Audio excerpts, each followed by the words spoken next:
I would like you to help me welcome with a listening ear, Dria Iris. What's up, lady? Hi, how are you? Good. Hi, I'm Dria Iris, and you're listening to the Community Radio 95.7 FM, WELT. Awesome. There is a magazine that circulates in Fort Wayne, and it's called Fort Wayne Glow. Mm-hmm.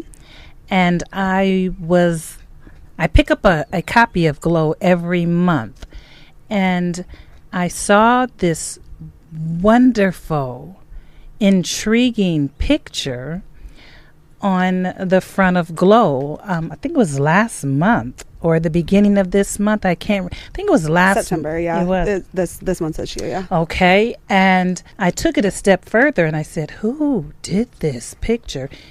And when I turned inside of the front cover, I was amazed at the woman who covered this picture.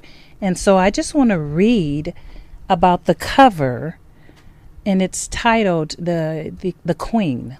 Mm-hmm. Okay? It says simply, describe the inspiration behind your cover artwork. And Dria writes, when I first created this piece, I was facing my own privilege as a white woman. Often I found myself being able to do and say and feel things that validated my privilege in my skin tone. I wanted to create something that expressed the need to bring women of color to the forefront in our fight for women's rights. I wanted to create something that spoke to women who feel more marginalized than I do, who are systematically oppressed, even in the feminist movement among our own community. Women of color and black women need to be supported, visible, and represented. This piece is my nod and acknowledgement to that power. I love that. Thank you.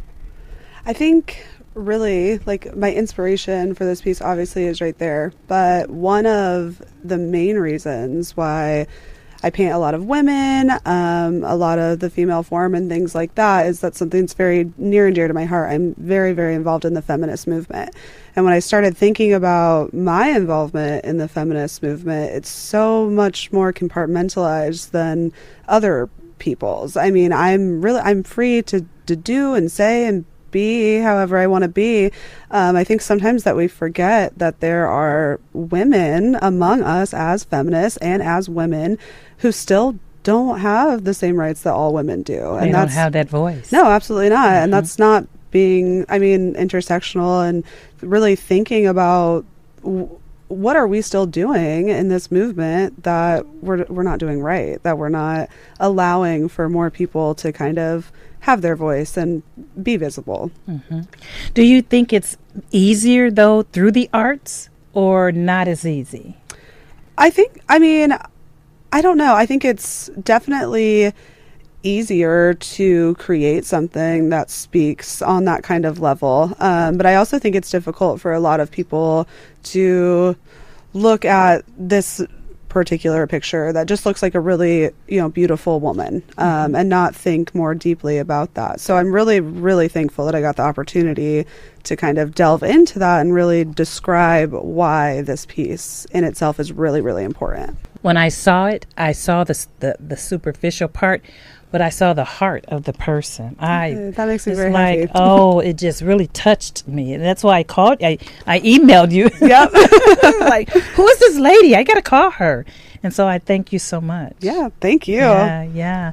And so I kind of jumped out of order, but because there's several pieces that you have that are very intriguing.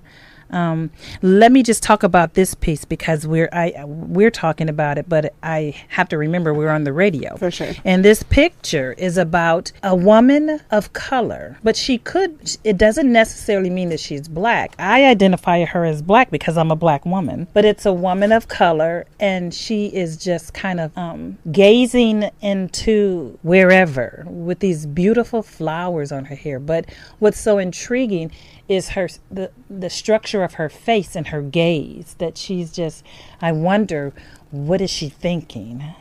You know, man, I wish I could tell you. I think when I really did the positioning for how her face should look, I wanted it to come off as very confident, which I do think that I capture that very well, but also a little reserved in that confidence, which is why the description fits it so well, of we need to get out of that reservation of confidence and truly be a queen and own what we're doing and what's going on. And so I wanted to capture kind of both sides of that, of being reserved, but also being quiet and there and being confident and loud and expressing things that need to be talked about. They need to be talked about. And now I want to go back and talk about your who Dria is. So, Dria, you're a mom of 2 girls? I am, yeah. Okay. I have a 6-year-old and a 3-year-old. They are adorable and ornery. It was super fun. Hi, girls.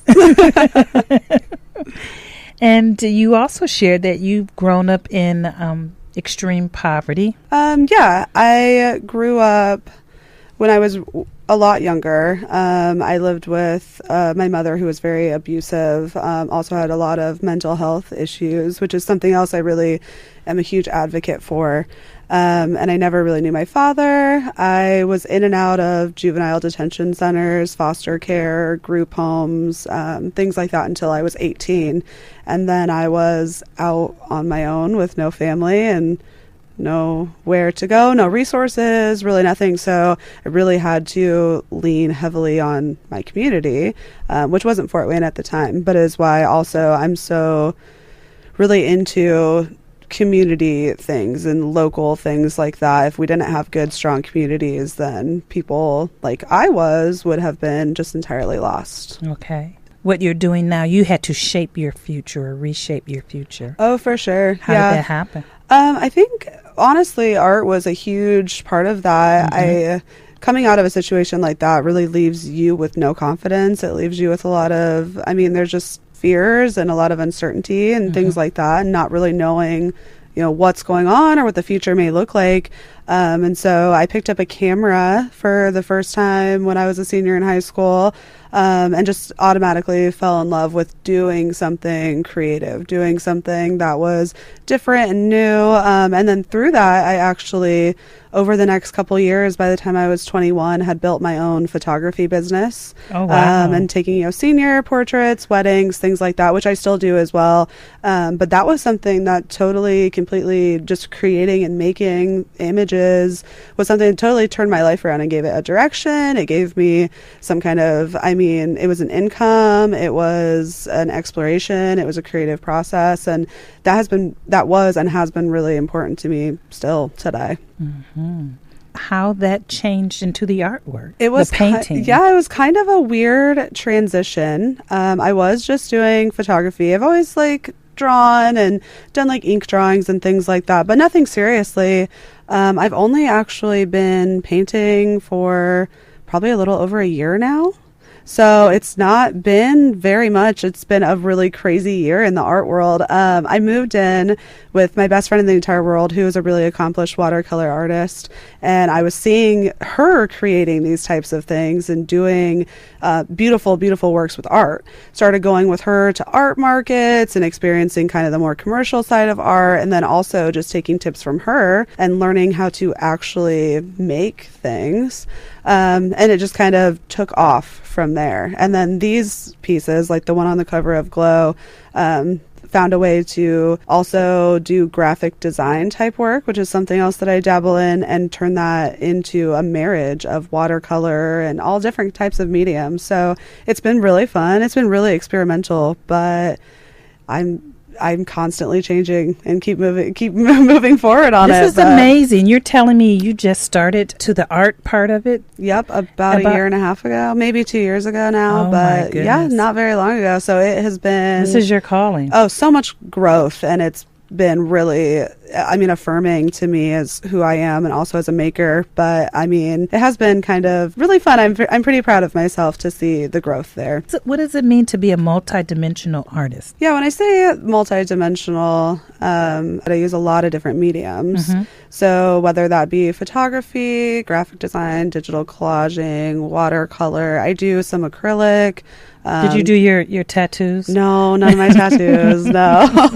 I would love to be a tattoo artist, though. I think that would be really fun. But for right now, those are just the main mediums that I use. Obviously, watercolor is my home right now. But I like that I can, like I said, kind of use different mediums and bring them together for one piece. And it's always really fun to kind of like almost mix and match your skills in that way. It takes a lot of patience and time.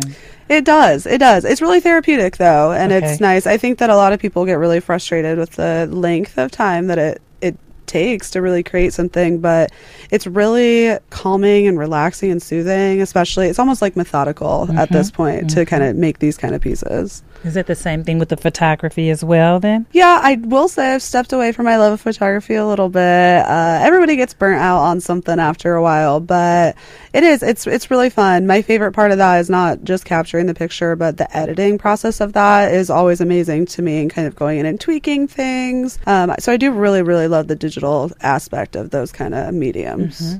Where your art is actually available? For sure. I have publicly available all the time. At Wondercomer, I completed a mural in the courtyard with 2 other amazing artists too. And there's so many murals and art there. So it's always good to check that out. But that is...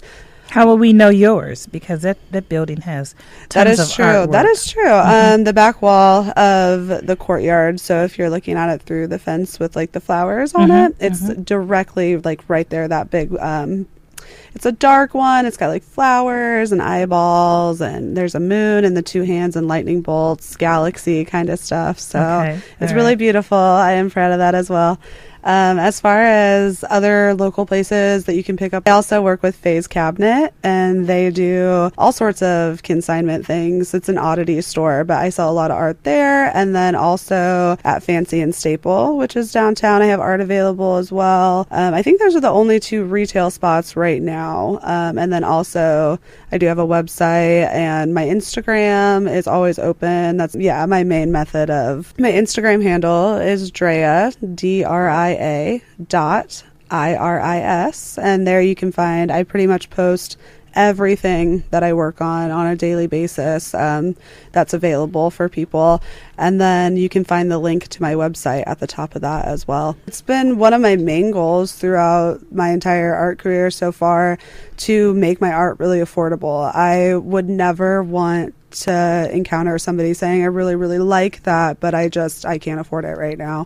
So I try to keep everything really affordable, different price points all over the place, but I really want it to be accessible for people. Art is not always accessible for people. And so if I can kind of make my own that way, then that's perfect for me. So awesome. Yeah, that's really, really important to me. Let's get into this really serious stuff, because you're a very serious you're a very serious woman here. Trust me, I'm not that serious, but I'll take it. What is public art, and why do we need it? For sure. We do have public art, obviously, art that can be seen by the public. I know that we just had some murals go up over town through Art This Way, which is really important and kind of beautifying our city. And then we also have some structural things like outside the Museum of Art, statues, things like that. My concern with public art is I travel a lot. I go to places like Detroit. Recently I've went to Columbus and Louisville as well. And to see just like the overwhelming art culture of their cities is just phenomenal. They have everywhere you look is art and inspiration and color and life. And it's really, it's just gorgeous. So I think really having more public art in Fort Wayne, not only does that draw people out to go see more things and do more things in the community and be out and about, also public art is just a way that kind of affirms the importance of art in general. I don't know as a community, if we have always really held public art in a high esteem. So to see more murals coming into town and more local artists that are being able to kind of do things on a big scale, which as an artist is awesome to be given the opportunity to do something like that on a big scale. I don't think I love the arts, but I've not thought about it to that degree. How would you begin to share that with the community? Because why is it that people, if that's important, why are we not experiencing that in this city? I can't tell you why. I wish I did. I think that I'm going to bring up Wondercomer again, but I think that is one place that really kind of got my foot in the door with art and all sorts of different things like markets and things. But really the thought of public art kind of blossomed in my mind there. Artists are free, to come out and paint and to kind of explore and like use those kind of bigger spaces to do that. And so obviously we do have public art when it comes to places like that. Also, I think that it is so important, and we are working on it, but to the point where it's not a free-for-all yet. There should be, hopefully there will be in the future, some kind of more campaigns like the Art This Way that had the 3 murals put in downtown. Hopefully we can get some more of those type of fundings to do public art. And I also think it's a matter of local businesses that own their buildings to open it up and allow it. Have artists come out and really give them that kind of space and like an open canvas like that. I'm not sure if people think about that, but I think that it's something that's just it's important. It's such a valuable thing to be able to walk around and see. It would take the art community to actually share that, though. Oh, for sure. You know what? Yeah. During the summer, I had never even imagined that or thought about that until they had the Buskers Fair. Okay. And as you walked through downtown, they had certain buildings through downtown that the artists people were actually drawing, painting on different buildings. And you made a comment of that we need to advocate more for women in public art. Oh, yes. Yes, I firmly believe that. If I'm not mistaken, they're out of probably the handful of murals, maybe 15 that we have in town. Only 3 of them are done by women. So we are lacking women in public art to a major degree at this point. I know that there's one woman artist that did the mural outside of Hyde Brothers, which is an older mural, and then my mural, and then Lissa Brown's mural on Wondercomer. Besides that, I really can't think of any other women murals or but I wonder is that because this is such a conservative city. It is. Yeah, it is. I think we forget that there's different people that do art. Absolutely. And we forget that art is sometimes in this city very digestible. It's very easy to look at. It's fun. It's cute. It has bright colors. I would love to see more women painting. Anyway, I would just love to see more women doing art. But I would also think that would open us up to maybe bring some kind of those uncomfortable type of imagery to Fort Wayne. I mean, I love art anyway, but to be able to walk around and see my city representing things that are important and that speak to different, multitudes of people. And I think very good point. I think women have some things to say about that. I mean, also, if I can say this on the radio, most of our murals are painted by white dudes, which is not, great, good for you. But at some point we have to realize that there are so many versatile artists here, and to be a versatile city full of art, we really need to be funding that. We really need to be supporting that. We need, what I hear you saying is we need the diversity. Oh, for sure. Absolutely. Because even when you think about painting, spray painting, people who are into the arts look at that as art. Oh, yeah. There's definitely some people look at that as, oh, my God. Like graffiti. Right. There's definitely a divide there. in the art world between fine artists and, you know, street style artists, which I am a fan of all of it. I think that everything can be well done and everything has the opportunity to not be so well done. So a curation process for what we're doing in town is obviously really important, but first we have to be doing something about it in the first place. Right. And you also said that we lack community support for artists. Yeah, especially people of color. Oh, for sure. Yeah. Like I said, I mean, really, we don't have that diversity here. But outside of just the couple campaigns that I can think about, we don't really have any local businesses that are really gung-ho for opening up their space. We don't really have any kind of arts foundation that is supplying artists with those types of even just creative kind of mediums for people. I do know that there's a Fort Wayne Women Art Coalition that is looking to kind of meet and fund women artists, which is awesome. Whether it's just buy materials or those types of things. And then we also, like I said, have Wondercomer, who opens, you know, up their building and for if you want to volunteer, you know, you're more than allowed to create there. They always have art shows and things like that. But I would love to see more of those spaces that are just providing people with things. Being an artist is not cheap. I mean, it costs money to be an artist. It costs, it takes time. It takes all sorts of things. And so to have a community that really supports is understanding of that Mm-hmm. and realizes that, like, this is a livelihood and this is a process, I think that would further us into just supporting art in general, kind of more around as a whole. I guess that what you've just said, because it is expensive, that leads me to think about a starving artist. Oh, yeah. What does that mean? I think the term starving artist is, you know, you always kind of think about, like, what, you're going to go to school for art and you're going to grow up and be an artist and you can't pay your bills and you're going to, you know, be hungry. I mean, which is probably true, I guess, for some people. But I will say art as a whole, when it comes to just the world that we live in today, not necessarily Fort Wayne, is more appreciative of art and is buying more art and purchasing local art and being involved in those types of things, though I would like to see it happening more.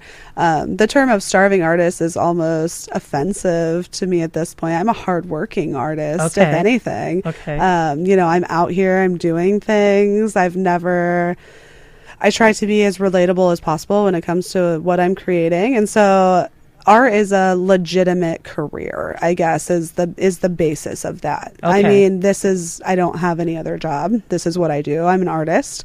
And it's a legitimate career. So the term starving artist is almost, you know, it's like a microaggression to me almost. I'm like, oh my gosh, I don't know if that's necessarily true. So you prefer then, instead of starving artist, a working artist? Oh yeah, working artist. Is that what this is? Okay. Oh yeah, for sure. Right.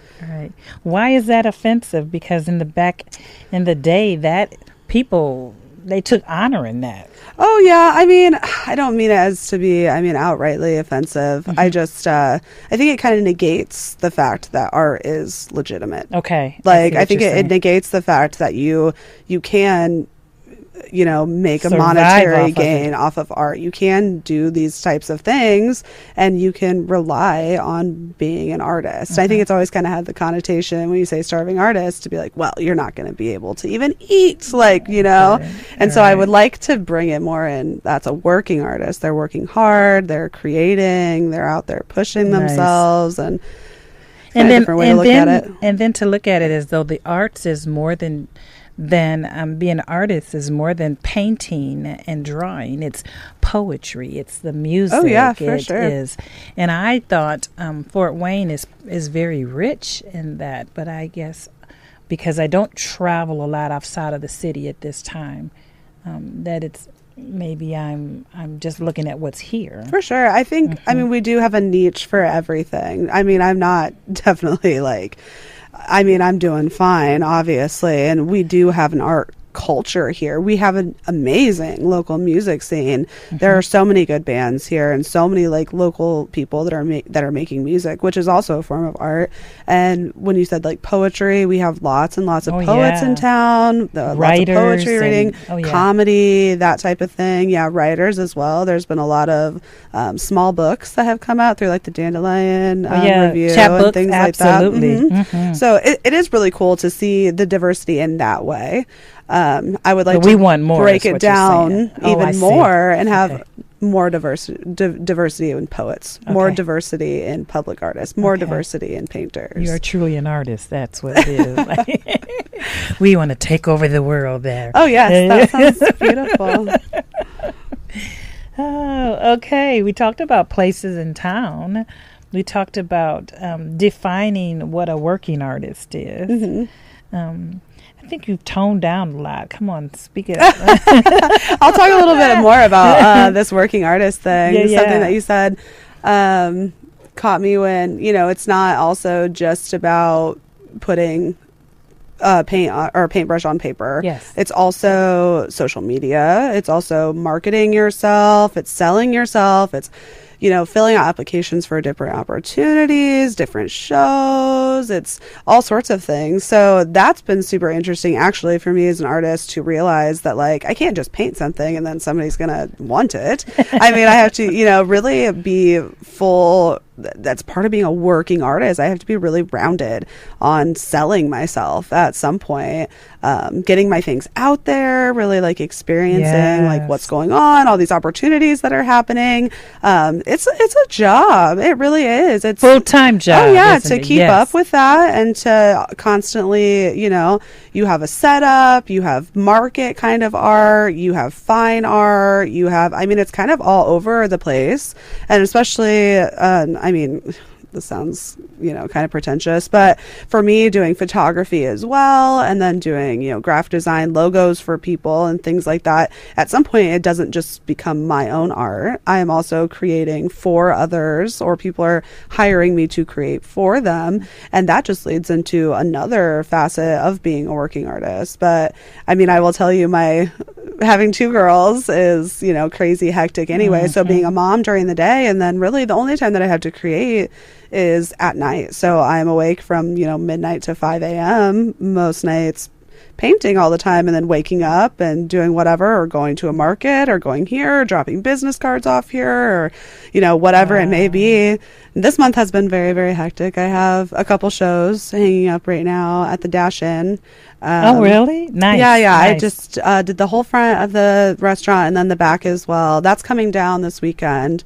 And then I also have art hanging at Pint and Slice right now, which is right next door. Which is funny.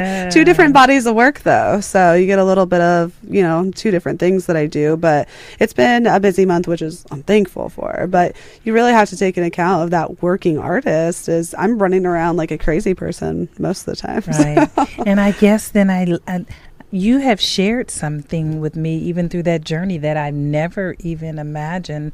I shared with the young lady who was social media savvy, and I am not. But it shows me that you have to be. In this day and age, you have to be. Social media. And if you can't, you better be able to hire someone who can. It's a business tool. It's really, really important. Not only is social media so important to kind of brand yourself and be able, anybody in the world can get on Instagram and find my Instagram and, look at everything that I have posted there. So it's super important that you're curating what you're posting and why you're posting that and, what this is really saying. And is this good representation of, my brand, which would be Dria Iris, salt. So it's kind of interesting. I really never used social media that way until I started doing art. And so to kind of make that switch of being more analytical and kind of like, you can even turn on like gathering data from Instagram and seeing like what days your post gets the most likes, and maybe you should post things here and there. And it's really in depth, but it's really fun, and it's a good tool. That's what I was going to say. Are you enjoying the journey? Because even before I just playing the music and talking to people here, it's pretty cool. Right. Yeah. But for sure. when I figured out how to use YouTube, it is really cool to go on YouTube and say, wow, look at that. I can see that. Yeah, for sure. So are you enjoying the journey? I am enjoying the journey. It's been really fun to learn anyway. And it's also fun that I get to be my own boss. It's so nice. And like, it is kind of hard work to kind of, you know, get really like in the swing of things and, you know what you're doing. It's kind of my generation too. I mean, you better know how, you know, to use Instagram, like you said. But I mean, it has been really fun to just kind of dip my feet into keep being my own boss, keep making my own hours. It's self-motivation then. It's like, it makes me pretty well-rounded, I would say, on all sorts of different types of things. But I'm not traditional. I don't know. I can't tell you the last time I actually had a job, but I am not traditional. So if I got to work hard at social media, I would much rather do that. Right, because it's yours. Else. Yeah. Very good point. And so talk to me. That's a very good explanation of a working artist. Now I really do see the difference that you're saying. But everybody's not working like that. So that's true. I guess those are the ones that are starving artists. If you're not working, or you're working a job until this takes off. But no, it's never going to take off if you're not pushing it. It's a lot. Yeah, like I said, it's a lot of self-motivation and being honest with yourself. You have to be a self-starter. I mean, this stuff didn't really...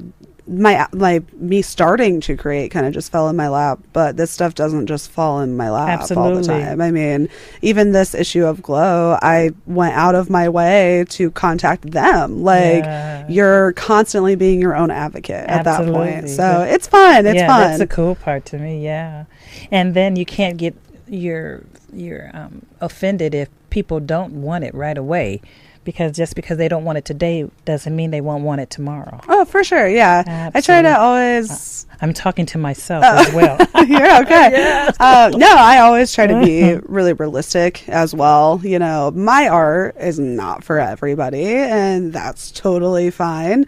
But it's a process of also just keeping yourself humble but confident in the fact that you're doing something good, and these opportunities they're gonna come, and it's going to be fine. So it's self-motivation in that way as well, which is it's kind of a mind game. And you got to do what you love, because the money will follow. I'm trying to find what that quote is that I just looked at. Do what you love and the money will follow. Talk to us about the medium. How to find a medium that works for you as an artist? It's so different for everybody. Like I said, when I first started, my medium was, camera photography. And that was definitely something I fell in love with. When I started painting, I was super lucky to have been really close with another watercolor artist and just loved her results with that I didn't really care about anything else. I wanted that too. I wanted my art to look like that. So that's really like kind of what I went off of. My only advice really for people is to find what is available for you locally or whatever you can work with. Be creative. I mean, I know people that create with all sorts of different kind of things I would never think of doing. And also to be kind of introspective on what kind of art draws you and what the mediums that art is made with. If you really like things that are digital, then maybe look into taking some classes on digital art or kind of mess around with that or whatever. I happen to just love watercolor. Do you really? And so I just wanted to try it. I told myself I'm going to do this, and here I am. I know some people really fall in love with, more acrylic or like oil kind of paintings. Literally my best advice is to go try it. Just go try it. Right. And it takes practice. You're not going to be amazing at first. I mean, I truly wasn't. I look back at some of the stuff I did when I first started making art and I'm like, oh no. Are you able to go back on top of it and rechange it? I have done that. I have reworked some of the things that I have done before. Even just the growth as an artist of the content of my art has changed so much that it's like, it's almost laughable to me at this point to be like, this is what I used to make and I really thought that this was good. And like, I can't believe that. and to see now, and like it really kind of put more of my voice into things, and obviously the skills that I've like kind of, you know, occurred over this time. But I don't know, it's really, it's a fun process in itself to just try it. So I hope everyone does, or gets the opportunity to, that feels like they want to be creative. Is it really cool though to say, how do you know when to stop when you're creating something, to say, okay, that's done? Oh, I'm not very good at it. So I really am not. I am like, I'm right in this like middle sweet spot of I want to be really minimalistic, and then I'm also like, no, like mess it up, like do something crazy. So I go overboard a lot of times. Sometimes it's a little frustrating. I'll get to a point where I'm like, should have stopped like half an hour ago. What am I doing? But it's a learning process then. Because you can't go back. I took a watercolor class here at the library. You can't go back and once it's there, it's there. No. Yeah, it's on the paper. But I mean, that also, it kind of hones your skills then in that way to be a little more aware of what you're doing and like why you're doing that. It was really fun when I started working with watercolor. It doesn't stay where it's supposed to stay. It just kind of goes wherever it wants. And so it was almost like relinquishing control at that point, which my friend told me that too. She said, you know, she used to be an acrylic painter, and she was, you know, you put the acrylic paint on and it's on, it doesn't move. And she said, I kind of had to release the control to these tools to be like, help me kind of create this. So that's been really fun too, is using watercolor as my medium. Is I am such a perfectionist, kind of control freak. That's what I was getting ready to say. I really am. I'm so how do you let go then? It's where the creativity takes over at that point. But it's been really like affirming for me that like I don't always have to be in control of these types of things. Well, you're going to learn that more with those girls. Oh, Jesus. You're going to learn you're not going to be in control. I'm sure. I'm not even now. So they have little minds of their own. I don't know. They're little artists too. They're always constantly drawing or painting or doing something, which is really, really fun. So that's cool. Good. Hopefully that's something we can connect on. How would you encourage the community to support young artists? Because even in the schools, they don't have art like they used to. Okay. I think the main part of supporting any artist is to go to stuff. It's such a simple thing to say, but there, all over Fort Wayne, there are events and constantly gallery showings. There's openings. There's things to go to and things to see. And really to get people to attend events like this is like pulling teeth almost sometimes. Really? It really is. And it was so shocking to me. I had an opening at WonderCommer this past December, and it was something that I just, oh my gosh, I poured my heart and my soul into this. And this was like a real big turning point of me even being an artist at this point. It was my first big gallery show, and I was so excited for it. I had so many things planned. I curated all the music for it and everything, and no one came. So it was so disheartening and heartbreaking for me to realize that, you know, I'm pouring myself into this. Literally, this has taken months and months and months of my time, all my energy, and for no one to just... How many pieces did you have? I believe that was like a 35-piece show. Wow. And I had two of my best friends show up, my partner at the time, and a couple other people, like a handful of people, which is just, I mean, it's like ludicrous at that point. But it really is so disheartening to people that are artists to see that this is... which is not always going to be this amazing, awesome turnout. But to just see that, like, we're kind of missing that attendance in events, and it still happens all the time. And I think if I didn't have a really strong personality, I don't know if I would have continued making art, maybe. So I think really just going to things. If your friend invites you to something, or there's something that's going on that's art related, whether it be music or poetry or whatever, try to make it to as many things as you can.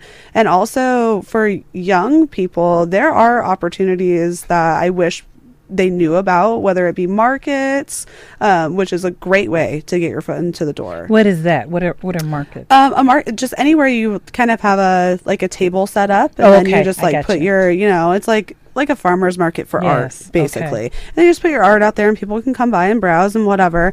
There's lots of opportunities for young artists to do that. And it's a really great way. That's how I started. It's a really great way for you to do something about getting it out there, kind of getting practice talking to people about your art, things like that. But just really honestly, attendance is big thing. Sharing things on social media. If your friend posts something, you know, share that. It's really just a community effort to be supportive of people that are here, and especially people that you love, people that are your friends.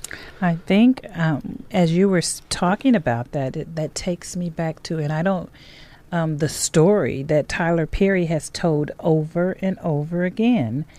You know who Tyler Perry is? I do know right? who Tyler Perry is. And that's what he said, that when he wrote his plays and performed his plays for years, nobody came. That's so crazy. So when he was about to give up, right? He did a show and someone came. It was like a line around the corner. So that's awesome. That just shows me that you have to be, if you're in it by yourself and you're loving what you're doing, that's really all that matters. Because for sure. If you do what you love, the money is going to follow. Oh, for sure. Yeah. It's just really amazing. It's awesome to see the support. It's awesome to be able, I mean, I totally agree with you. I love what I do anyway, and I can't imagine not making. I can't imagine not creating. Can't do anything else, huh? It's a validation of other people. Like, I'm enjoying this. I like this. I mean, I know it always makes me feel good when people are like, I really, dig that piece, or that looks amazing. I mean, that's just like instant, like, and support. It takes a village to do anything. Absolutely. Yeah. I don't want to leave without you talking about something that is dear to your heart, because we've not even went in this direction of a advocate for art. Wait a minute. An artistic advocate and a political advocate. Okay. Yeah, you for sure. shared a lot about a project that you're kicking off, which is for an advocate for sexual abuse, sexual assault. Do you want to speak to that? For sure. Really, I've done a lot of political art, whether it be, on issues of like racism, the women's rights movement, things like that. So those things have always been near and dear to my heart.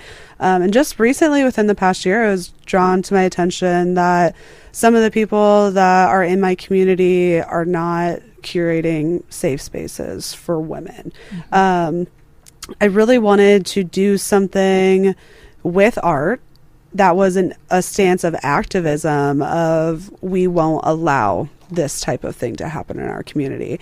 My voice happens to be the strongest when it's through my artistic abilities. So I'm starting to make pieces and stickers and little grab bag things like that, especially that reminds society about the sexual assault that's going on. Yes.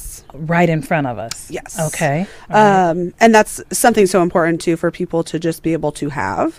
But honestly, I think that it's so powerful to be able to create something that really kind of highlights those types of things that are uncomfortable. People don't want to talk about that. Right. There's been a couple situations that have been really shadowed and shaded, swept under the rug type thing. And so here in Fort Wayne? Oh, yeah. Okay. Yeah. So for me to be able to create art, no matter what it is, even if it's a little stupid sticker, for me to be able to create something that says, I see this happening. I validate you in your experience that this happened to you.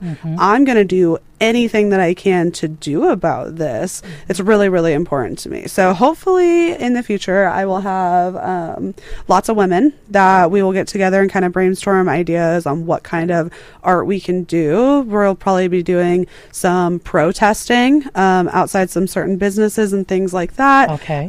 To kind of call out these sexual abusers and say, you're not welcome here anyway. But and also, we see you. Oh yeah, and we see you. Yeah, you ain't hiding. But to also kind of involve art in that as a way that it's just important for me to use my voice in that way. Right. So I'm an activist anyway. Without art, take away art, and I'm still an activist. But it's really, really nice to have the marriage of art and activism, especially when it comes to things that I'm so passionate about, like sexual assault and rape and all those uncomfortable things. Right. So is there a community of supporters that you're putting together these protests? Yes, I'm trying. So this is, like I said, there's been some certain situations over the past year that have really come to light, and there's not been much done about them. That's about time that changes. And so, Salt, why is that something that is really heavy and dear to you?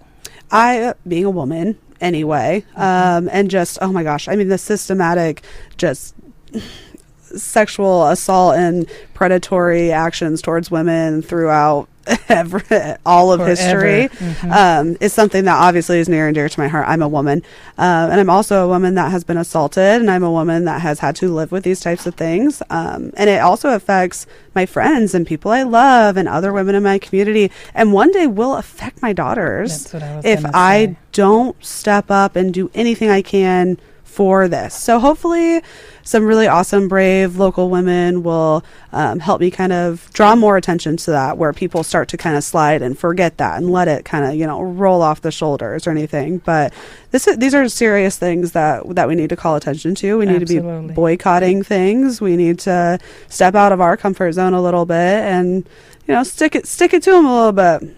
Is there any way that you'd like support or you can be contacted? Yeah, for sure. Always through my Instagram, which I'll say that again. It's DRIA dot, like a period, IRIS. I'm always open to messages and things like that on there. I'm pretty visible in the community, so if anyone would ever recognize me out, I'm also really recognizable. I'm always open for that type of dialogue. Usually I do go through Instagram, Facebook, no Twitter, anything like that, but those are definitely two of the places that I would love to brainstorm with more people on kind of what we can do on an activist level. And I contacted you, and you got right back in touch with me. Good. I'm glad I was timely. See there? That I might not always be on time. I will tell you that. I'm not but I do usually get back to people. So. Right. Cool. Thank you so much. Yeah, thank you. Have we missed anything? I'm looking over our topics of conversation that, well, you know what? You did not talk about the political part of art. Oh, for sure. Yeah, do you want to speak to that? Yeah, I started just like I love activism, if you take out the art or not. I love politics. I started getting into politics in 2016. I worked for the Bernie Sanders campaign here locally. How was that? Oh, it was so amazing. It's like still, I'm like a fangirl still. It was really, really fun. I had never been interested in politics ever before, and his message was just, I have him tattooed on my body. His message was just so... You have Bernie Sanders I do. Is that him right there? Yes, with the little glasses. Get out. His message just really spoke to me. It was something I'd never heard before, and it made me care, which I know that it did for everybody. And then meeting him several times, I decided that this was, definitely something I want to kind of throw my heart into. So I was really, really thankful to be able to do that locally and have a huge part in that. And then also I kind of tied my art in there as well. We did like art nights for the kids and things like that, and poster making parties, lots of like online flyers. I got to do graphic and digitals for our office. And so that was just a fun little thing. But I do like to paint things on a political landscape, like I said, especially when it comes to women's rights, especially when it comes to things that have to do with minorities and things like that, especially like the immigration issue that's happening and all sorts of stuff like that. So that kind of politics is super important to me as well. And to be able to showcase that through being a creative is really interesting, but also really important and affirming for me too. I am so thankful that you decided to join me today. Yeah, I'm very, very grateful that you had me. It was a lot of fun. You have been listening to Speak Now, jamming with my jazz at 95.7 FM, WELT. Thank you, Dria Iris. Thank you. All right.